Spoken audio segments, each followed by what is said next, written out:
Hello everyone, मेरा नाम है श्रीकांत और आप सभी का मेरे YouTube channel RK wealth solution में स्वागत है। आज के इस वीडियो में हम बात करने जा रहे हैं आईपीओ के बारे में। आईपीओ क्या होता है, आईपीओ क्यों ज़रूरी है और आईपीओ के क्या फ़ायदे होते हैं। तो चलिए डिस्कशन करते हैं। सबसे पहले बेसिक जान लें कि आईपीओ क्या होता है। आईपीओ का फुल फॉर्म होता है इनिशियल पब्लिक ऑफरिंग। आईपीओ का मतलब होता है जब एक प्राइवेट कंपनी पहली बार शेयर मार्केट में लिस्ट होती है और अपने शेयर पहली बार बेचने जाती है, तो वो होता है आईपीओ। आईपीओ रिलीज़ करने के बाद प्राइवेट कंपनी प्राइवेट नहीं रहती बल्कि पब्लिक बन जाती है, क्योंकि इस पर पब्लिक का भी पैसा लग जाता है। अब कंपनी आईपीओ क्यों निकालती है और अपने शेयर क्यों बेचती है, ये समझाने के लिए मैं एक एग्जांपल देता हूँ।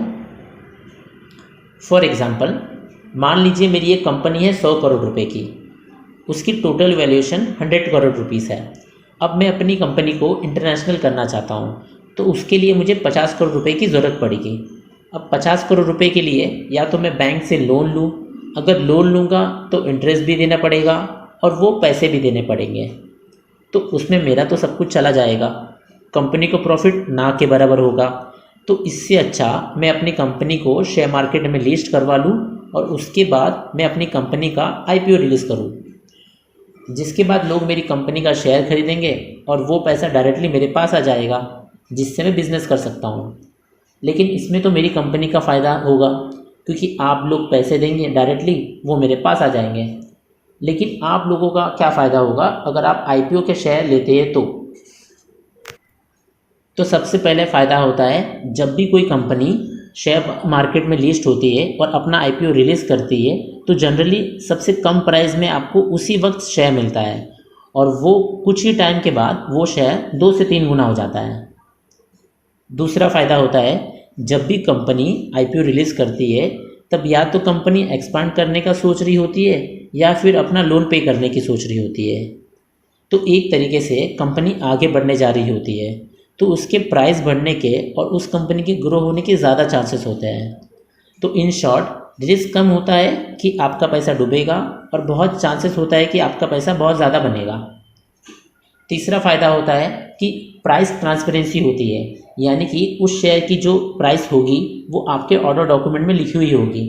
तो जो छोटे इन्वेस्टर है और जो बड़े इन्वेस्टर है, दोनों के पास सेम इन्फॉर्मेशन अवेलेबल होगी उस शेयर के प्राइस के रिलेटेड। तो ये आईपीओ के खरीदने के फ़ायदे होते हैं। अगर आपने आईपीओ में इन्वेस्टमेंट करने का डिसाइड कर लिया है, तो सबसे पहले आपको कुछ बातें जान लेनी ज़रूरी है। तो इसमें सबसे पहला पॉइंट है, आपको आईपीओ के लिए अप्लाई करना होगा, और अगर आपने अप्लाई कर लिया है तो इसकी कोई गारंटी नहीं है कि आपको अलॉटमेंट होगी। एग्जाम्पल, अगर किसी कंपनी के 1 करोड़ शेयर अवेलेबल है और 2 करोड़ शेयर की एप्लीकेशन आ जाए, तो सभी को तो नहीं मिलेगा ना। तो अप्लाई करने पे कोई गारंटी नहीं होती कि सभी को मिलेगा। नाउ दूसरा पॉइंट है, आईपीओ में आपका जितना मन करे 2, 4, 6, 8 ऐसे शेयर नहीं ले सकते, उसका एक लॉट साइज होता है। नाउ तीसरा पॉइंट है, आप मैक्सिमम कितने शेयर खरीदेंगे उसकी भी एक लिमिट होती है, आप चाहे भी तो वो उसी से ज़्यादा नहीं ले सकते हैं। चौथा पॉइंट है, ज़रूरी नहीं है कि आपने जितना शेयर लिया है, अप्लाई किया है, उतना ही शेयर मिल जाए, उससे कम भी मिल सकता है, वो अवेलेबिलिटी के हिसाब से अवेलेबल होता है।